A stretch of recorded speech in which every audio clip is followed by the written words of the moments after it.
Melbourne General Cemetery. The Melbourne General Cemetery is a large 43-hectare. The cemetery is notably the resting place of 4 Prime Ministers of Australia, more than any other necropolis within Australia. Former Prime Minister Harold Holt's headstone is a memorial, as his remains have never been discovered. History. The cemetery was established in 1852 and opened on 1 June 1853, and the old Melbourne Cemetery on the site of what is now the Queen Victoria Market was closed the next year. The grounds feature several heritage buildings, many in bluestone, including a couple of chapels and a number of cast-iron pavilions. The gatehouses are particularly notable. Notable interments.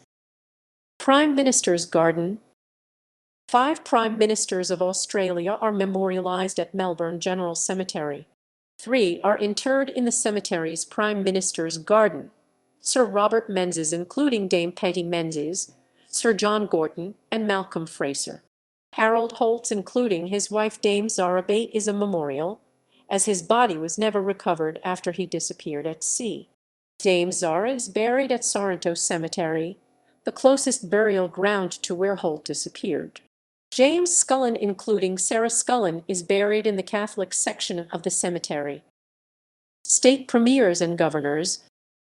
There are 8 Premiers of Victoria buried at Melbourne General Cemetery, more than any other necropolis around the state. Premiers George Elmsley, James Francis, Duncan Gillies, Richard Heels, William Nicholson, Sir John O'Shaughnessy, Sir James Patterson, and James Service. Sir Robert Menzies served as Deputy Premier of Victoria between 1932 and 1934. The first Premier of Tasmania is interred at Melbourne General Cemetery, William Champ. There is 1 Governor of Victoria, Sir Charles Hotham, and 1 Governor-General of Australia, Sir Isaac Isaacs, buried at Melbourne General Cemetery. War graves. The cemetery contains the war graves of 91 Commonwealth service personnel, more than 30 from World War I and more than 50 from World War II.